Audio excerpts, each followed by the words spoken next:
Aku bercita-cita, wahai Umar, jika aku memiliki emas sepenuh rumah ini, fa unfiqhu fi sabilillah, aku akan infakkan semuanya di jalan Allah. Di para sahabat itu, kaum muslimin, yang terbayang bagi mereka itu adalah infak. Yang terbayang bagi mereka adalah sebuah kebahagiaan, keselamatan di akhirat yang kekal dan abadi di sisi Allah tabaraka wa taala. Ini majelis cita-citanya para sahabat.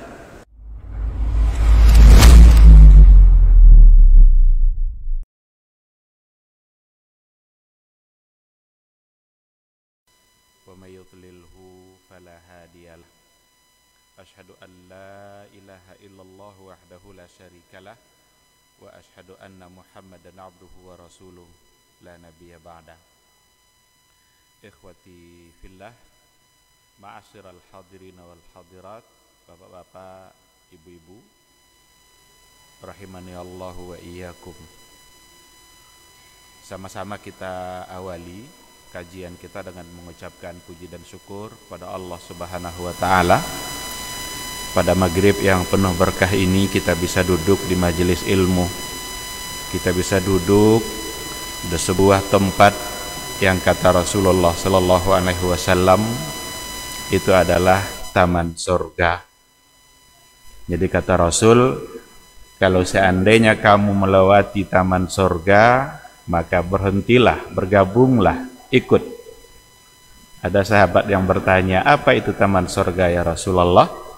Rasul menjawab, majelis ilmu, majelis zikir, yang ternyata hadirnya di majelis ilmu itu mengandung fadilah, keutamaan yang luar biasa. Kita akan mendapatkan doa-doa baik dari para malaikat. Allah akan turunkan sakinah, ketenangan hati. Kita akan diliputi oleh rahmat dan kasih sayang Allah. Dan yang tak kalah luar biasanya adalah wa dzakarahumullahu fi man indah. Allah akan sebut-sebut mereka, bangga-banggakan mereka di hadapan makhluknya di atas langit sana. Mudah-mudahan semua bentuk fadilah itu maghrib ini bisa kita dapatkan, dan mudah-mudahan di masa yang akan datang Allah senantiasa memudahkan kita untuk hadir dan memberikan kita semangat untuk hadir di majelis-majelis ilmu.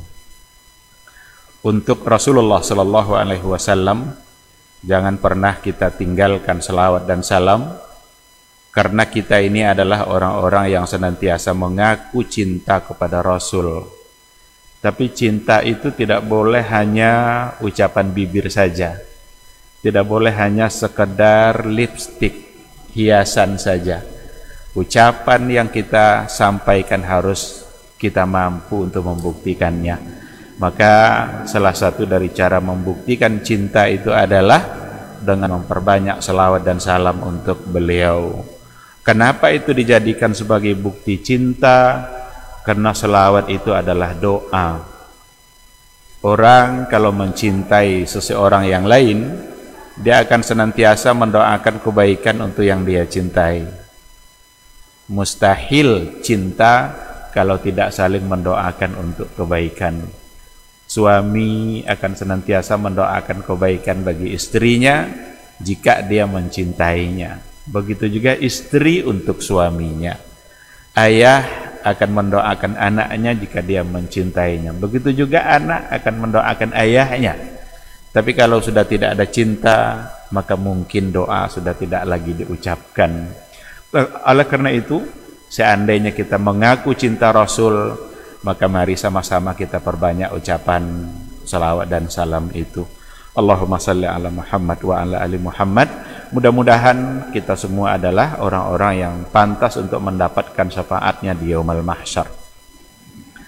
Amin amin ya rabbal alamin. Ikhwati fillah, ma'asyiral hadirin wal hadirat, rahimani Allahu wa iyyakum. Sesuai dengan apa yang kita sampaikan, tema kita pada maghrib ini itu adalah yakini sepenuhnya tanpa ragu. taati sepenuhnya tanpa ada sedikit pun unsur keraguan. Saya ingin berangkat dari sebuah ayat sebagai landasan dari kajian kita pada maghrib ini. Di dalam surat Al-Hujurat ayat 15, Allah Subhanahu wa taala mengatakan, innamal mu'minuna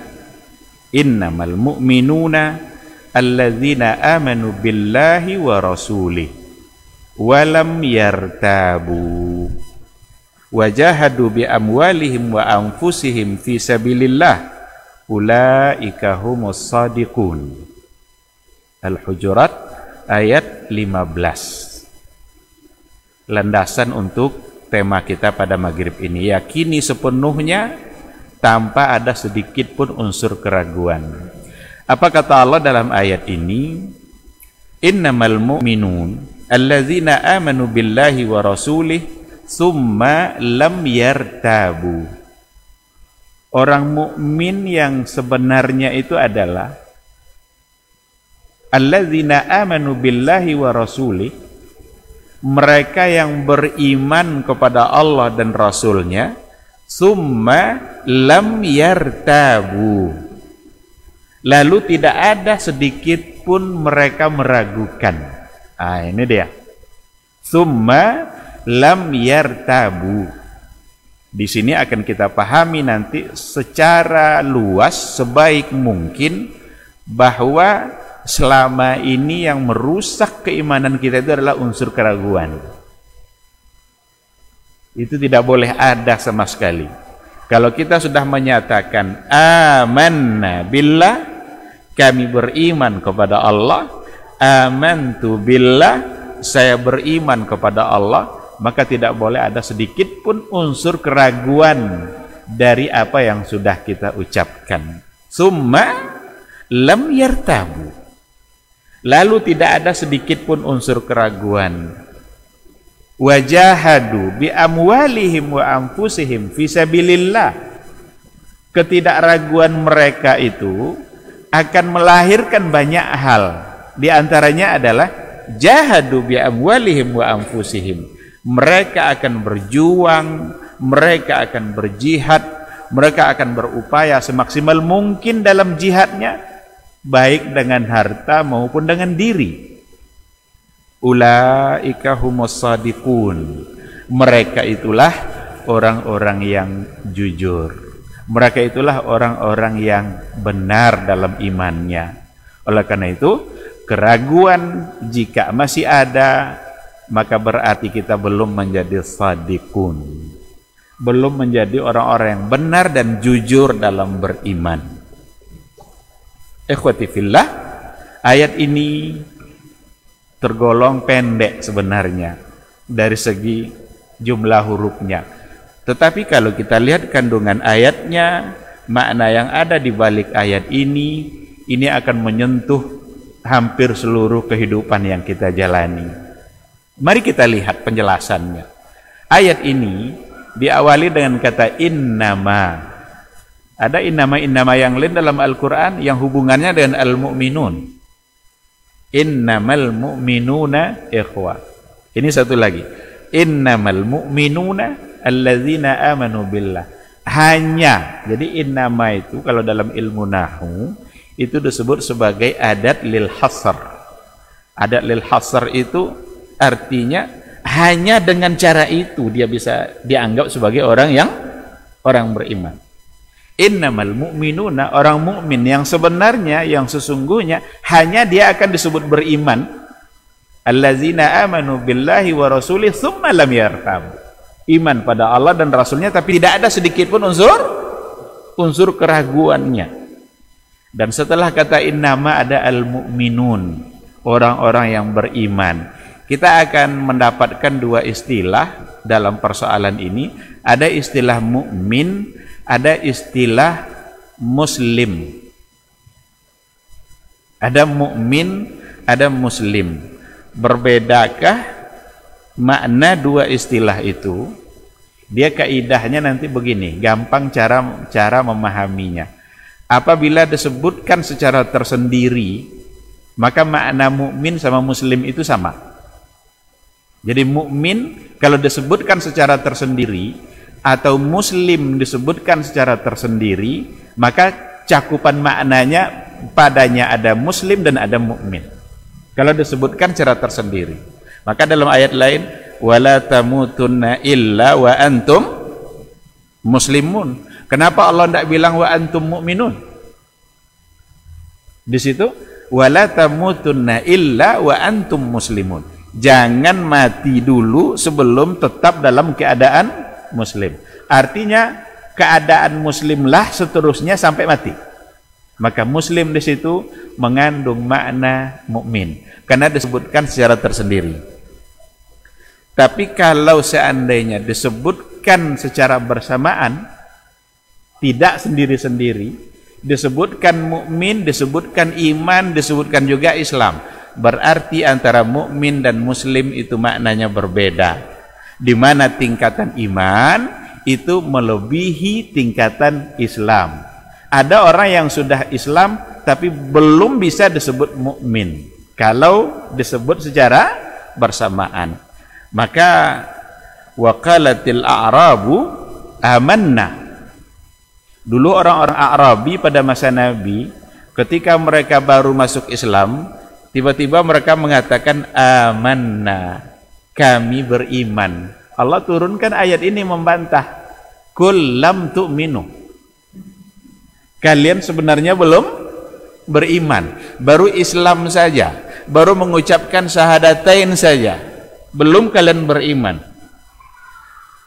Walakin qulu aslamna walamma yadkhulul imanu fi qulubikum. Tidak usah katakan dulu amanna, kata Allah. Jangan ucapkan dulu amanna itu, cukup katakan aslamna saja. Kami sudah Islam, berarti belum mukmin. Apa sebabnya kok belum bisa disebut sebagai mukmin? Walamma yadkhulul imanu fi qulubikum. Iman itu belum masuk ke hati kalian. Dalam ayat ini disebutkan iman dan Islam secara bersamaan. Jadi kalau disebutkan iman dan Islam itu secara bersamaan, maka makna iman dan Islam itu berbeda. Islam itu langkah awal, peningkatan setelah itu ada iman. Maka orang-orang Arabi ditolak oleh Allah ketika mereka mengatakan amanna. Apa sebabnya? Walamma yadkhulul imanu fi qulubikum. Belum masuk iman itu ke hati kalian. Baru hanya Islam saja. Baru hanya mengucapkan 2 kalimat syahadat saja. Ini perlu kita pertanyakan dalam kehidupan kita masing-masing. Kita ini sebenarnya Islamkah atau sudah beriman? Kalau memang orang Arabi tadi ditolak oleh Allah. Apakah baru hanya sekedar mengucapkan syahadatain? Ataukah makna syahadatain itu sudah ada dalam kehidupan kita keseharian? Karena syahadatain itu memang bukan sekedar ucapan. Abu Talib, pamannya Rasul, ketika sedikit agak dipaksa oleh Nabi untuk mengucapkan 2 kalimat syahadat, tidak mau dia. Tidak mau dia mengucapkan. Ayo ucapkan, kata Rasul. Tidak mau dia. Sampai turun pula ayat untuk menegur Nabi. Ayatnya itu, innaka la tahdi man ahbabta walakinallaha yahdi man yasha. Kamu tidak akan bisa memberikan hidayah kepada siapa yang kamu inginkan. Hidayah itu hanya Allah yang memberikan. Akhirnya Nabi berhenti untuk memaksa dia masuk Islam. Pertanyaannya adalah, kenapa Abu Talib begitu menolak mengucapkan syahadatain itu? Karena dia sangat mengerti makna syahadatain. Sangat paham dia apa substansi dari ucapan syahadatain itu. Ungkapan asyhadu an la ilaha illallah wa asyhadu anna muhammadar rasulullah, kalau sudah diucapkan berarti Abu Talib pisah total dengan adat jahiliyahnya. Dia harus meninggalkan semua perilaku-perilaku jahiliyahnya untuk kemudian pindah ke wilayah baru yang di situ ada iman, di situ ada aturan-aturan Allah Subhanahu wa taala. Maka tidak mau dia. Oleh karena itu, ucapan tidak boleh sekedar ucapan, harus kita pahami. Hari ini sudah berapa kali syahadatain itu terucap oleh lidah kita? Tapi sudah berapa pahamkah kita dengan makna syahadatain? Bahkan dinyanyi-nyanyikan pula itu syahadatain itu. Ada nasyid-nasyid yang isinya adalah syahadatain. Itu ucapan yang mudah-mudahan ucapan itu bisa berbuah pada tingkah laku. Nah, balik kita kepada kaidah kita tadi. Kalau seandainya disebutkan secara terpisah, maka mencakup pada dua makna itu. Tapi kalau disebutkan secara bersamaan, maka berarti antara Islam dan iman itu berbeda. Di sini dalam ayat yang kita baca tadi, innamal mu'minuna alladzina amanu billahi wa rasulih. Itu mukminun disebutkan secara tersendiri. Oleh karena itu mencakuplah ke dalamnya makna Islam. Karena jelas kalau sudah mukmin itu pasti muslim. Tapi dengan kaidah tadi, kalau sudah muslim belum pasti mukmin. Sebagaimana orang Arabi yang ditolak untuk mengucapkan kami beriman, baru dibolehkan untuk mengucapkan kami berislam. Baik, siapa yang mukmin sebenarnya itu? Sambungan ayat tadi, alladzina amanu billahi wa rasulih, yang percaya kepada Allah, beriman kepada Rasul, summa lam yartabu. Tidak sekedar percaya, kata kuncinya ada pada summa lam yartabu. Kemudian mereka tidak ragu sedikit pun. Kalau ragu, rusak imannya. Kalau muncul ada keraguan-raguan tentang apa yang dikatakan Allah dan Rasul, rusak imannya. Maka tidak ragu itu adalah langkah untuk membuat kita istiqamah dalam kehidupan kita. Kalau sudah mulai kita meragukan, kalau sudah mulai kita mempertanyakan, itu langkah awal kita untuk terombang-ambing dalam beragama. Maka salah satu di antara yang akan merusak agama kita adalah keraguan-raguan. Itulah sebabnya persoalan ragu ini dari awal Al-Quran Allah sudah ingatkan. Persoalan jangan ragu itu dari awal-awal Al-Quran Allah sudah ingatkan. Apa kata Allah? Baru saja mulai Al-Quran itu kita baca, selesai kita baca Al-Fatihah sebagai miniatur Al-Quran, datang surat yang kedua Al-Baqarah. Yang pertama sekali Allah bilang apa? Alif Lam Mim, dzalikal kitabu la. Coba bayangkan, baru saja Allah ngomong, baru saja Quran itu dimulai bacaannya oleh kita, yang diingatkan apa? Agar kita tidak ragu. La raiba fi. Dalam ilmu nahu, la di situ itu namanya la nafiyatan lil jinsi. La yang menafikan semua jenis. Berarti tidak boleh ada sedikit pun keraguan. Semua jenis bentuk keraguan kita maka harus tidak ada pada kita terhadap Al-Quran, terhadap syariat Allah. Apakah meragukan ayatnya, apakah meragukan cerita-cerita yang ada dalam Al-Quran, apakah meragukan berbagai hukum yang disebutkan dalam Al-Quran. Ketika Allah bilang ini haram, maka tidak boleh ada keraguan. Ketika Allah bilang ini halal, maka jangan pula kita takut-takut untuk melakukannya, karena Allah sendiri yang bilang halal. Ketika Allah bilang haram, jangan diakal-akali yang haram kata Allah itu untuk menjadi halal. Nah, karena bukti kita tidak ragu itu menerima sepenuhnya. Nah, jadi tidak main-main soal keraguan ini. Karena dari awal-awal Allah sudah bilang, dan ini penegasannya, summa lam yartabu. Kemudian mereka tidak meragukan sama sekali. Dan saya ulang lagi bahwa keraguan-raguan kita itu akan merusak agama kita. Keraguan-raguan yang ada dalam diri kita akan membuat kita dalam beragama ini juga menjadi ada unsur ketidakpastian karena kita sudah meragukannya. Atau kita tidak yakin dengan apa yang dikatakan oleh Allah. Saya akan coba berikan beberapa contoh bagaimana keraguan-raguan itu sering ada dalam diri kebanyakan umat Islam, sehingga ketidakpercayaannya atau keraguannya itu membuat dia tidak bersemangat untuk melaksanakannya.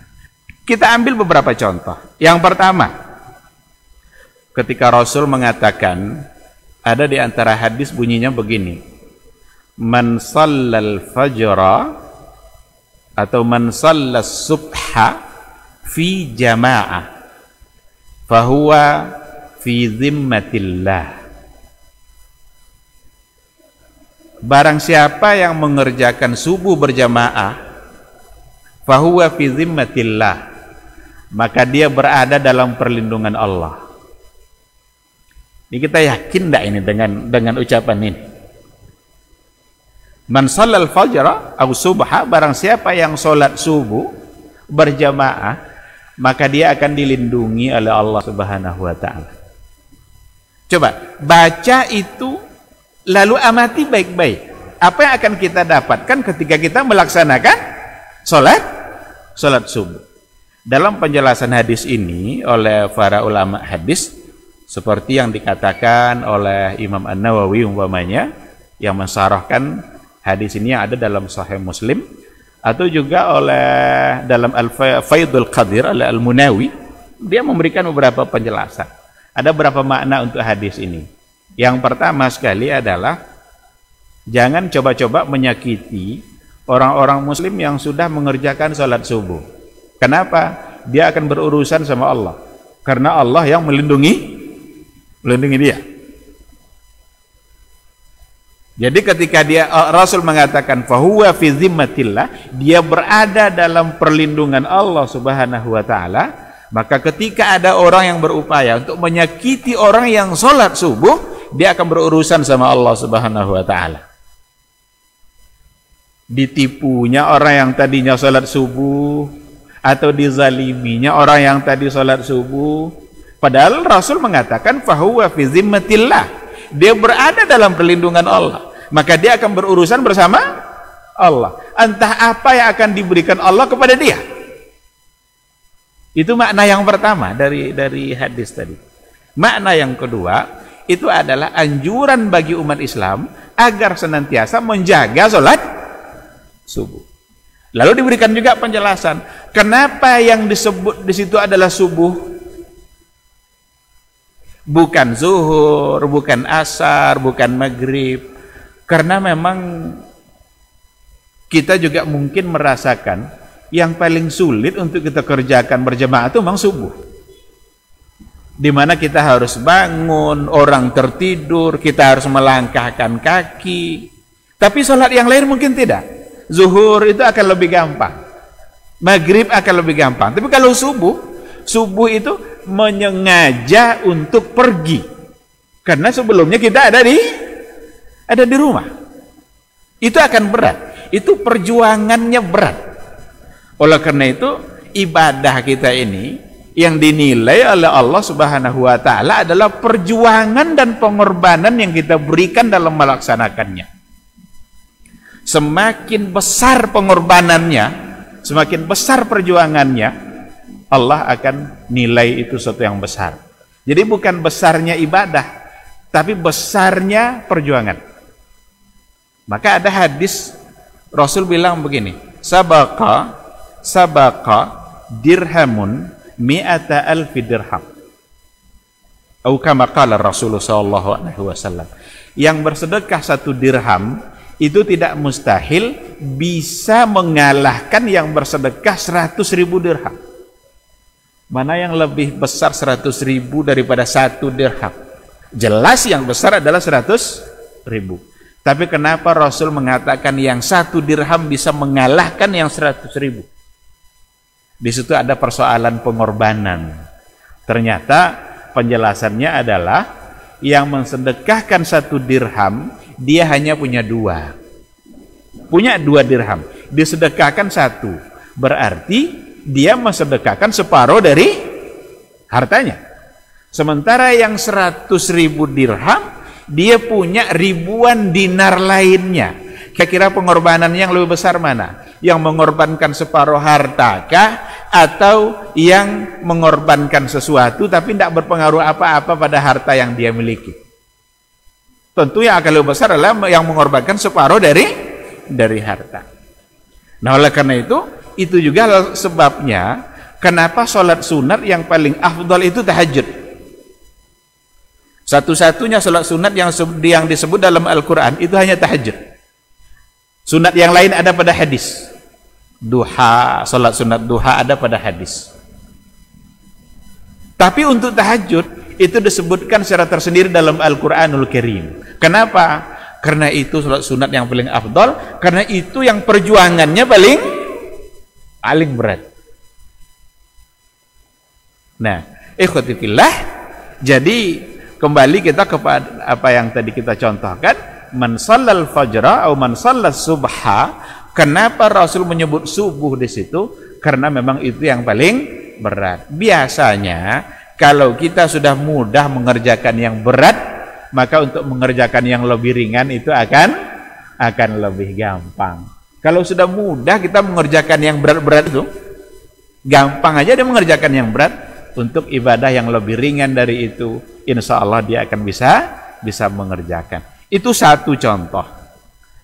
Kita ambil contoh lain. Dalam Al-Quran dikatakan, wa may yattaqillaha yaj'al lahu makhraja wa yarzuqhu min haitsu la yahtasib. Barang siapa yang bertakwa kepada Allah, maka Allah berikan solusi untuk semua persoalan kehidupan dia. Wa may yattaqillaha, Allah, kalau kita sudah berikan takwa kita sebenar-benar takwa kepada Allah, Allah akan balas dengan memberikan solusi untuk semua persoalan kehidupan kita. Wa yarzuqhu min haitsu la yahtasib, dan Allah akan memberi rezeki orang seperti itu dari cara yang dia tidak duga-duga. Mungkin semua kita pernah merasakan, ada saja mungkin hal-hal yang tak kita duga-duga kita dapatkan. Saya yakin semua kita pernah merasakan itu. Kita tidak nyangka, kita duga-duga itu tiba-tiba ada kebaikan yang kita dapatkan, ada sesuatu yang diberikan oleh Allah. Itu yakinlah karena ketakwaan yang sudah kita berikan kepada Allah sebelumnya.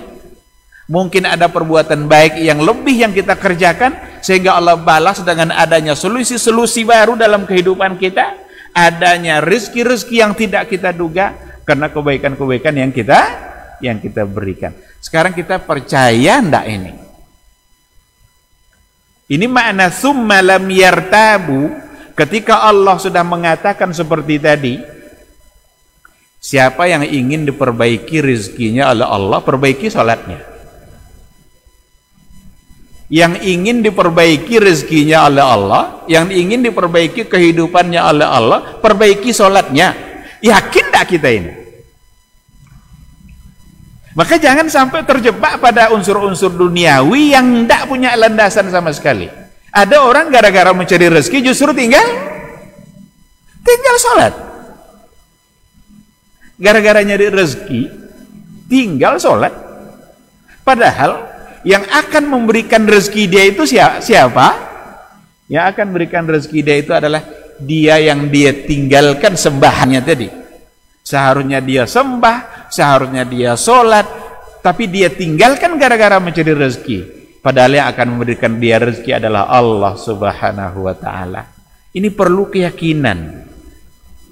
Perlu kita yakin dalam persoalan ini. Kalau tidak yakin, yang akan terjadi ya seperti yang saya katakan di awal tadi, itu akan pasti merusak agama kita. Kenapa begitu mudah meninggalkan sholat? Karena dia tidak tahu atau karena dia ragu dengan apa yang dikatakan oleh Allah dan Rasulnya tentang perihal sholat itu sendiri. Kalau dia sudah yakin, yang ingin hidupnya lebih baik, perbaiki sholat, yakin itu, coba buktikan. Allah tak pernah berbohong, Rasul yang diutusnya juga tidak pernah berbohong. Maka kehidupan kita akan, seandainya kita sibukkan diri kita untuk akhirat, maka Allah akan urus dunia kita. Tapi kalau seandainya kita sibuk mengurus dunia kita tidak akan mendapatkan apapun dari dunia kecuali apa yang sudah ditetapkan oleh Allah Subhanahu wa ta'ala untuk kita. Ada hal-hal sudah ditetapkan semuanya. Apa yang sudah ditetapkan, tidak akan lebih dari itu yang kita dapatkan. Bagaimanapun caranya kita untuk merebut harta, tapi kalau itu bukan milik kita, kita rebut harta itu, karena bukan hak kita, kita rebut juga. Bukan milik kita. Tidak kita yang punya tanah tuh, ada orang lain yang punya tanah. Kita usahakan buat surat baru agar tanah jadi milik kita.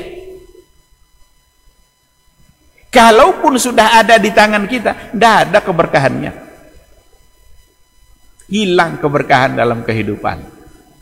Padahal yang harus kita andalkan dalam kehidupan kita itu sesungguhnya adalah keberkahan dari Allah Subhanahu wa Ta'ala. Jangan pernah mengandalkan kelebihan-kelebihan yang ada pada diri kita, itu sangatlah sedikit di mata Allah. Tapi yang harus kita andalkan adalah keberkahan. Kalau yang berbicara itu keberkahan Allah, mustahil pun dalam pikiran kita, tapi bisa terjadi. Mustahil ke orang miskin naik haji? Siapa yang berani mengatakan mustahil? Orang miskin mustahil naik haji. Berapa banyak orang miskin naik haji? Allah punya cara.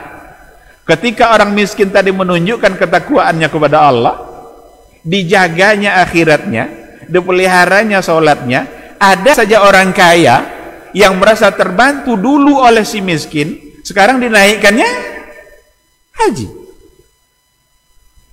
Oleh karena itu, tidak ada istilah ketika sudah kita serahkan semuanya kepada Allah, kalau Allah yang menghendaki, meskipun pikiran kita mengatakan tidak mungkin, maka akan terjadi adalah apa yang diinginkan oleh Allah Subhanahu wa Ta'ala.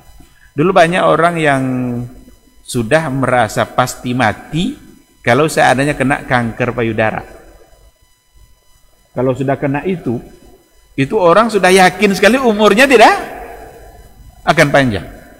Tapi secara faktual, ada enggak orang yang sehat dari kanker payudara?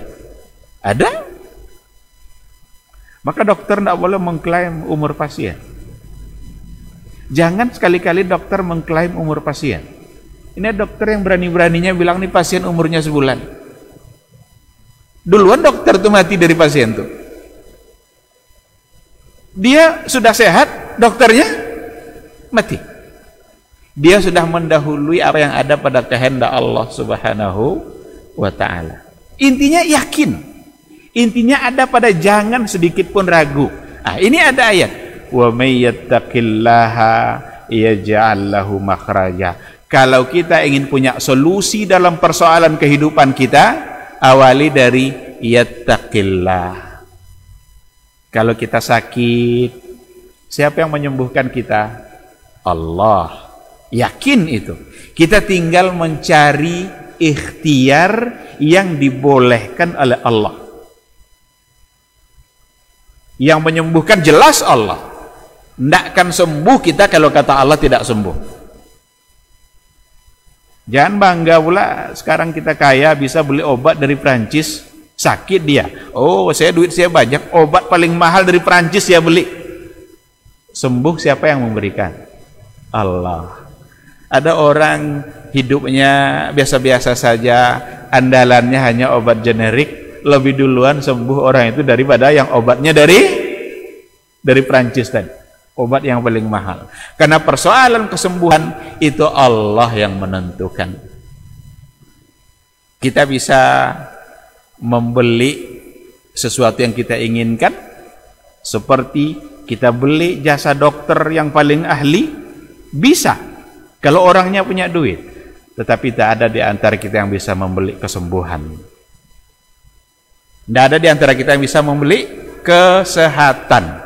Sehat itu di tangan Allah. Allah yang menentukan kapan dia sehat, kapan dia tetap sakit. Itulah sebabnya sehat dan sakit itu tidak jadi persoalan, karena dua-duanya ujian. Ujian dari Allah, sehat kita, berarti kita diuji oleh Allah dengan sehat kita. Sakit kita, berarti kita diuji oleh Allah dengan sakitnya kita. Tinggal kita mengembalikannya, bahwa ini adalah kehendak Allah, tetapi ada ikhtiar yang harus kita lakukan, dan jangan sekali-kali mencari ikhtiar yang tidak diridhai oleh Allah Subhanahu wa taala. Sakit dia, dicarinya dukun yang memberikan jimat-jimat agar nanti dia sehat. Apa bisa dukun dengan jimatnya kita akan sehat? Tidak bisa. Tidak sama sekali.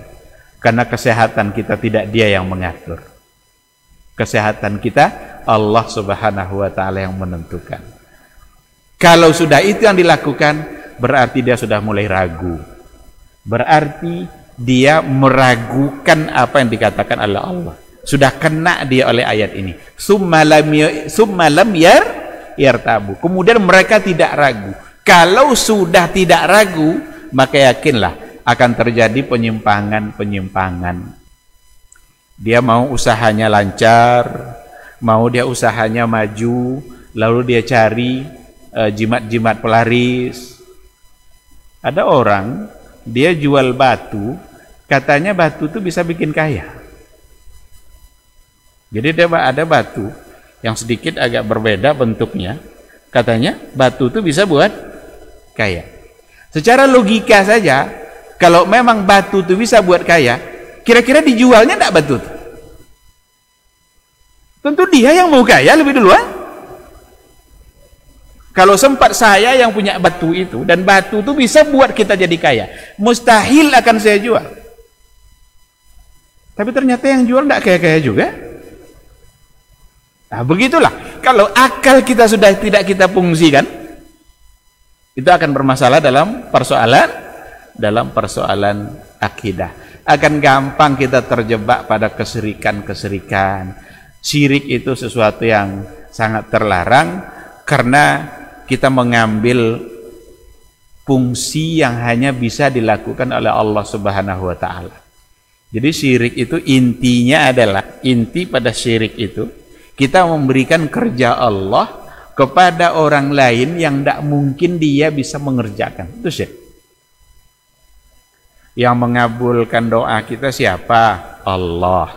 Sekarang dia anggap yang mengabulkan doa itu kiai-kiai keramat, orang-orang yang dianggap sudah terlalu banyak dalam agamanya, dia dianggap sebagai orang yang soleh, lalu dikeramatkan dan dianggap dia yang akan bisa untuk mengabulkan doa. Terjebak pada kesyirikan.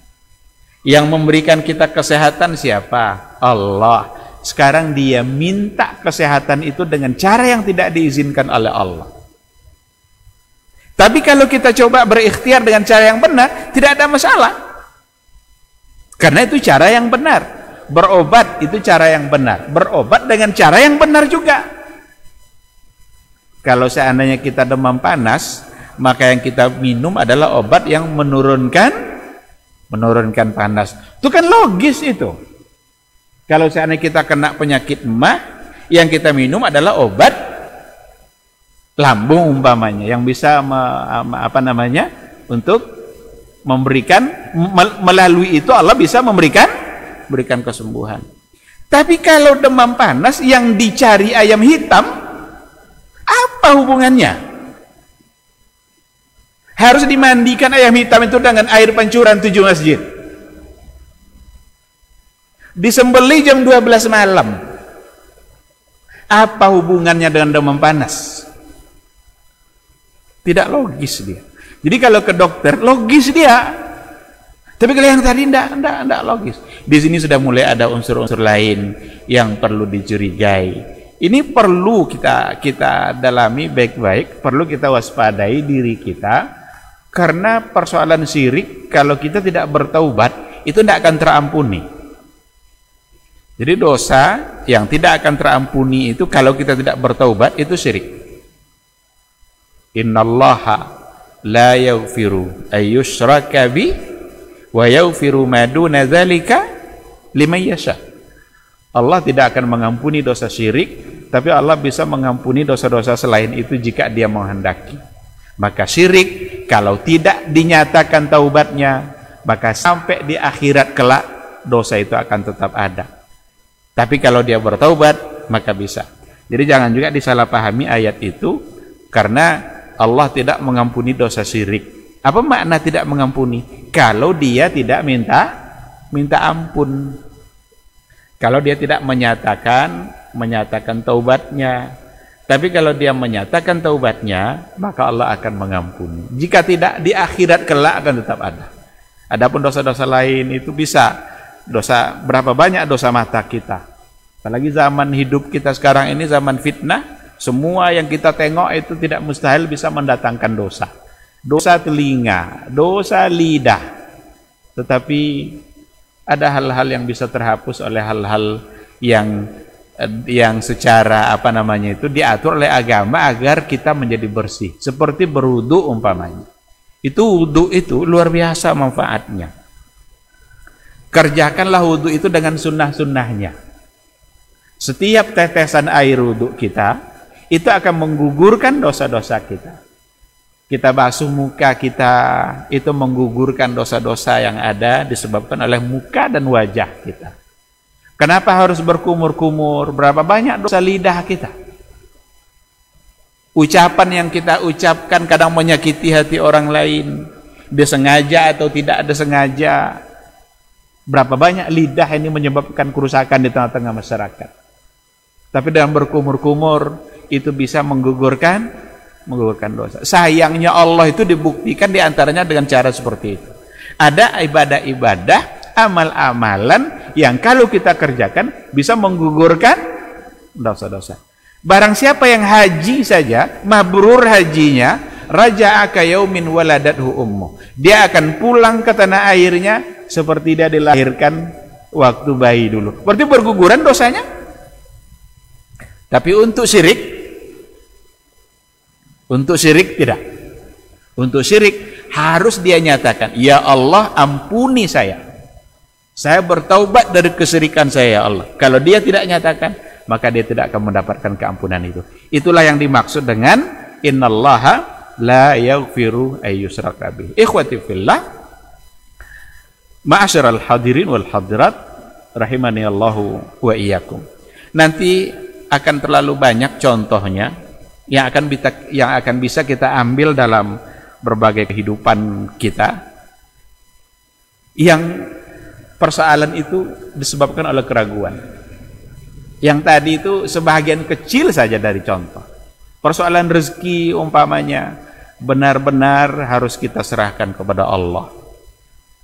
Bekerja itu bukanlah untuk bukan semata-mata untuk mencari rezeki, tapi bekerja itu untuk menunjukkan bahwa kita beribadah kepada Allah. Rezeki tetap urusannya sama Allah. Ada orang yang kerjanya sama, bentuk kerjanya sama, tapi apakah sama rezekinya? Enggak. Rezeki kita tidak ditentukan oleh berapa jam kita bekerja. Kalaulah rezeki ditentukan oleh berapa jam kita bekerja, yang akan paling banyak rezekinya adalah orang yang paling lama kerjanya. Ada orang yang kerjanya 20 jam. 4 jam dia tidak bekerja, 20 jam bekerja. Tapi rezeki tidak ditentukan oleh jumlah jam kerja kita. Rezeki semata-mata ditentukan oleh Allah Subhanahu wa taala. Selagi kita hidup, berarti rezeki kita ada. Ada kaidah disampaikan oleh Ibnul Qayyim dalam kitab Al-Fawaid. Apa kata beliau? Madamal ajalu baqiya kana rizqu atiyah. Selagi ajal itu ada, maka rezeki pasti datang. Selagi ajal ada, berarti rezeki ada. Orang-orang yang meninggal, orang-orang yang stok rezekinya sudah habis. Karena sudah habis, maka dia meninggal. Ada kadang orang menjelang kematiannya dia makan banyak kali. Keluarganya sudah punya harapan, oh alhamdulillah udah banyak makannya, mungkin dia akan sehat. Ternyata banyak makan tuh menghabiskan rezekinya.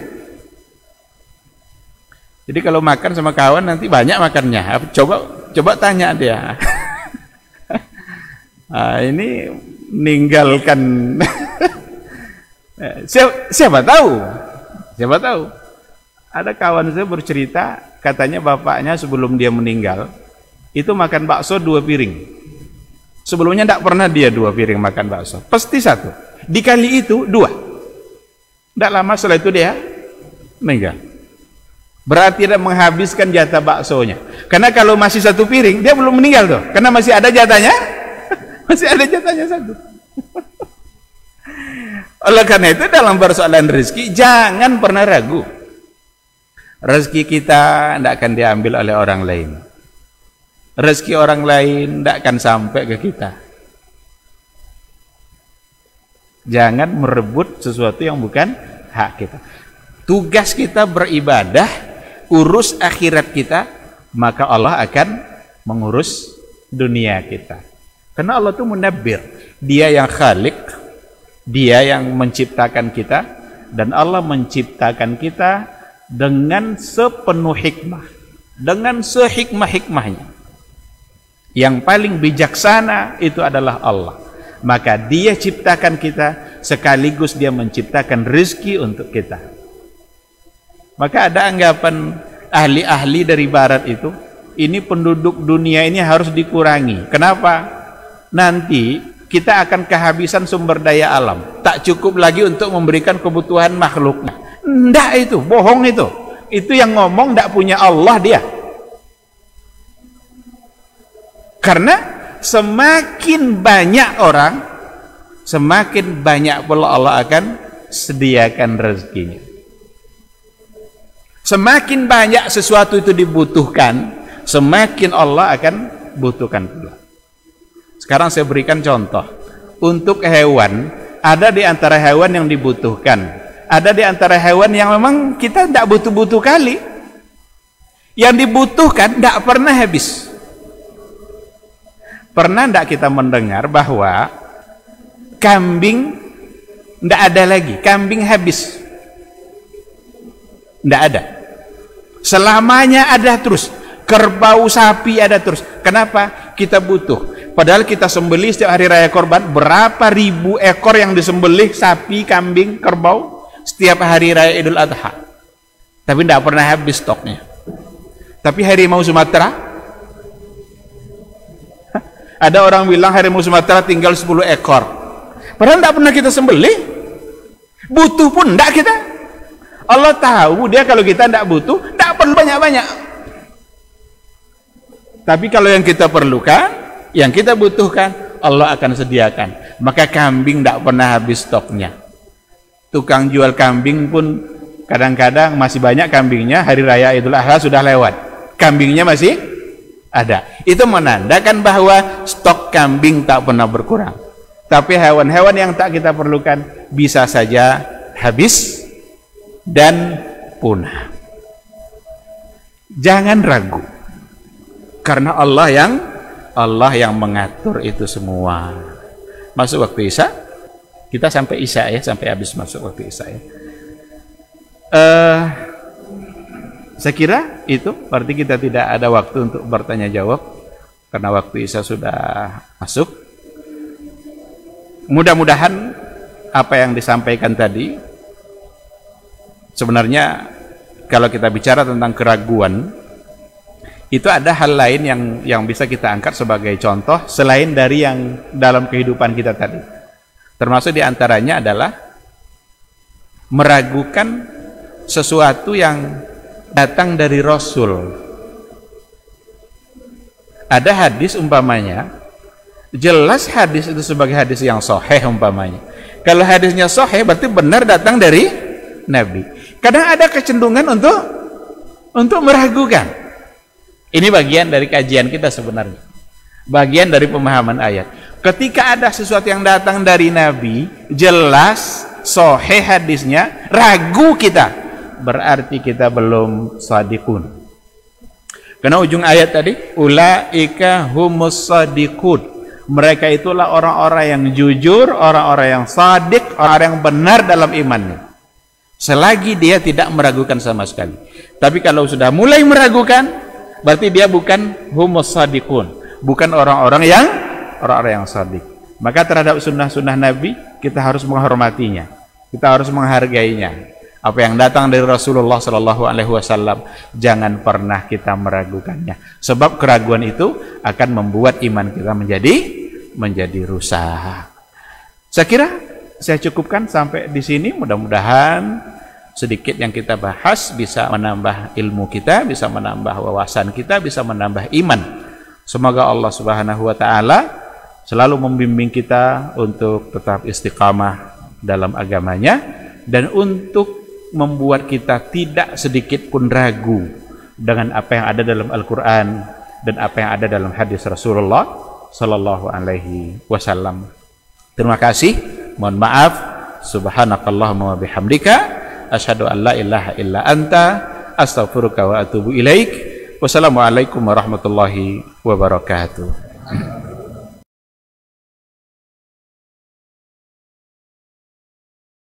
Aku bercita-cita wahai Umar, jika aku memiliki emas sepenuh rumah ini, fa unfiqhu fi sabilillah, aku akan infakkan semuanya di jalan Allah. Di para sahabat itu, kaum muslimin, yang terbayang bagi mereka itu adalah infak, yang terbayang bagi mereka adalah sebuah kebahagiaan, keselamatan di akhirat yang kekal dan abadi di sisi Allah tabaraka wa taala. Ini majelis cita-citanya para sahabat.